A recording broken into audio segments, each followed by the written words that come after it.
സ്നേഹിതരെ, ജീവിതയാത്രയുടെ പുതിയൊരു കുക്കിംഗ് വീഡിയോയിലേക്ക് ഏവർക്കും സ്വാഗതം. നമ്മളിന്ന് കോവയ്ക്ക വെച്ചൊരു ഐറ്റം ആട്ടോ ചെയ്യാൻ പോകുന്നത്.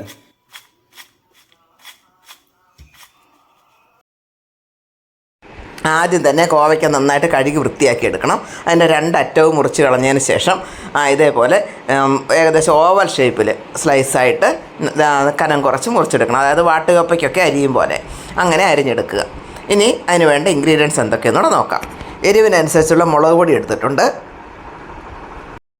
ഒരു 1/4 ടീസ്പൂണോളം മഞ്ഞൾപ്പൊടി എടുത്തിട്ടുണ്ട്, 2 ടേബിൾ സ്പൂണോളം അരിപ്പൊടി എടുത്തിട്ടുണ്ട്. അതൊരു കോട്ടിങ് കിട്ടുന്നതിന് വേണ്ടിയിട്ടാണ് കേട്ടോ. ഇത് മസാലയൊക്കെ ഇതിൽ പിടിച്ചിരിക്കുന്നതിന് വേണ്ടിയിട്ടാണ്, എണ്ണയിലിട്ട് ഫ്രൈ ചെയ്യേണ്ടതാണ്. ഇനി നമുക്ക് വേണ്ടത് ഉപ്പാണ്.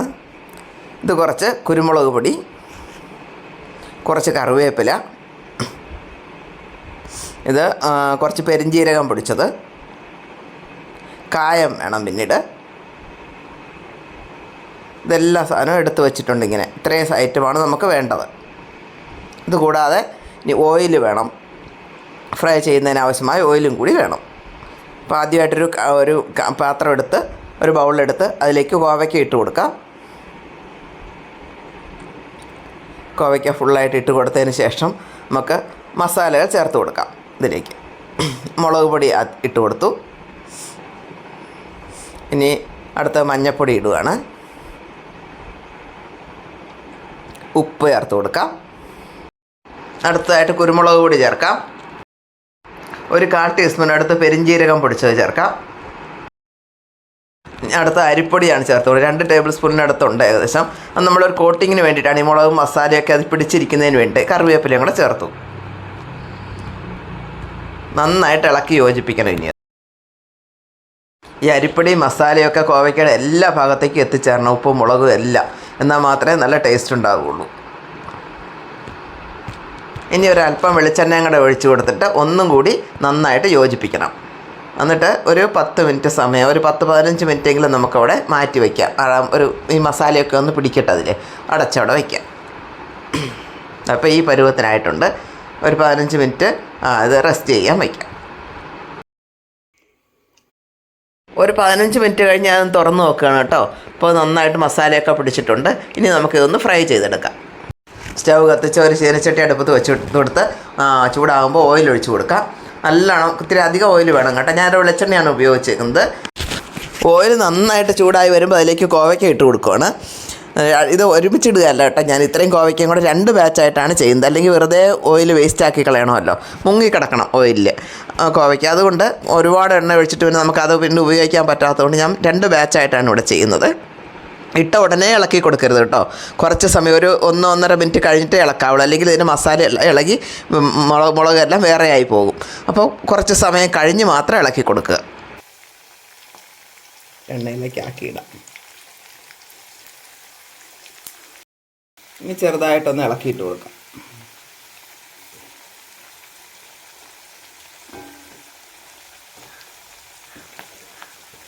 ഇത് കിടന്ന് നന്നായിട്ട് ഫ്രൈ ആവട്ടെ. കോവയ്ക്കൊക്കെ പുള്ളി ക്രിസ്പി ആയി തുടങ്ങിയിട്ട് ഏകദേശം പുള്ളി വന്നു തുടങ്ങി. അപ്പോൾ ഇടയ്ക്കൊന്ന് ഇളക്കി കൊടുക്കണം. അധികം ഉടഞ്ഞു പോവാത്ത തരത്തിലൊന്ന് ഇളക്കി കൊടുത്ത് മൂപ്പിച്ചെടുക്കണം. ഒരു 2 മിനിറ്റ് കൂടെ കിടക്കട്ടെ, എന്നിട്ട് നമുക്ക് കോരിയെടുക്കാം. ഏകദേശം മൂത്തിട്ടുണ്ട്. നമുക്കൊരു പാത്രത്തിലേക്ക് കോരി മാറ്റാം. ഇനി അടുത്ത ബാച്ചും കൂടെ ഇട്ട് കൊടുക്കാം. ഇതേപോലെ ഇതേ ഇലയ്ക്ക് തന്നെ ബാക്കി കോവയ്ക്കും കൂടി ഇട്ട് വേഗം തന്നെ ഫ്രൈ ചെയ്തെടുക്കുകയാണ് കേട്ടോ. തീയൊക്കെ അഡ്ജസ്റ്റ് ചെയ്ത് കൊടുത്ത്. അപ്പോൾ നന്നായിട്ട് കിട്ടിയിട്ടുണ്ട് ഏകദേശം. നമുക്കതും കോരി എടുക്കാം. നല്ല ക്രിസ്പി പരുവത്തിനായിട്ടുണ്ട്.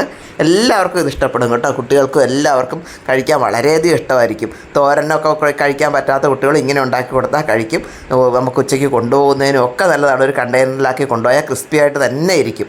അപ്പോൾ ഇത് വീട്ടിൽ ഇഷ്ടംപോലെ ഉള്ളവരും ഉണ്ടല്ലോ, എന്തായാലും എല്ലാവരും ഒന്ന് ഉണ്ടാക്കി നോക്കുക. എന്നിട്ട് നിങ്ങളുടെ ഫീഡ്ബാക്ക് അറിയിക്കുക. അപ്പം ചാനൽ സബ്സ്ക്രൈബ് ചെയ്യാത്തവരൊന്ന് സബ്സ്ക്രൈബ് ചെയ്ത് സപ്പോർട്ട് ചെയ്യാനൂടെ മറന്നു പോകല്ലേ. നല്ല ക്രിസ്പി ആയിട്ടാണ് സാധനം ഇരിക്കുന്നത്. അപ്പോൾ ഇത് കഴിക്കാൻ നല്ല ടേസ്റ്റാണ്. എല്ലാവരും ഒന്ന് ഉണ്ടാക്കി നോക്കുക. നമ്മുടെ മെഴുക്കുവരട്ടി ഇപ്പോൾ നമ്മൾ നേരത്തെയൊക്കെ ഉച്ചയൂണിന് കുറേ മുമ്പൊക്കെയാണ് ചെയ്യുന്നതെങ്കിൽ ഇതേപോലെ ചെയ്തിട്ട് അങ്ങനെ വെച്ചേക്കരുത്. നമ്മൾ അടച്ച് ഒരു കണ്ടെയ്നറിൽ ഇതുപോലെ ആക്കി അടച്ച് വയ്ക്കണം. എന്നാൽ മാത്രമേ ഇതുപോലെ ക്രിസ്പി ആയിട്ട് കിട്ടുകയുള്ളൂ. കണ്ടോ, ഇങ്ങനെ അല്ലെങ്കിൽ തണുത്തു പോകും.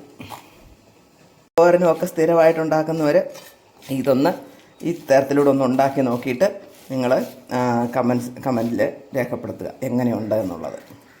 ഇതുപോലെയുള്ള വെറൈറ്റി ഡിഷസുമായിട്ട് ഞങ്ങൾ ഇനിയും അടുത്ത വീഡിയോയിൽ വരും. അപ്പോൾ നിങ്ങളുടെ സപ്പോർട്ട് ഉണ്ടാവണം. ഇതുവരെ സബ്സ്ക്രൈബ് ചെയ്തിട്ടില്ലാത്തവർ, ആദ്യമായിട്ട് കാണുന്നവർ ഒക്കെ ചാനലൊന്ന് സബ്സ്ക്രൈബ് ചെയ്തിട്ട് ബെല്ലൈക്കനോട് ഒന്ന് പ്രസ് ചെയ്ത് ഓൾ എന്ന ഓപ്ഷനോട് കൊടുത്തേക്കുക. അപ്പം താങ്ക്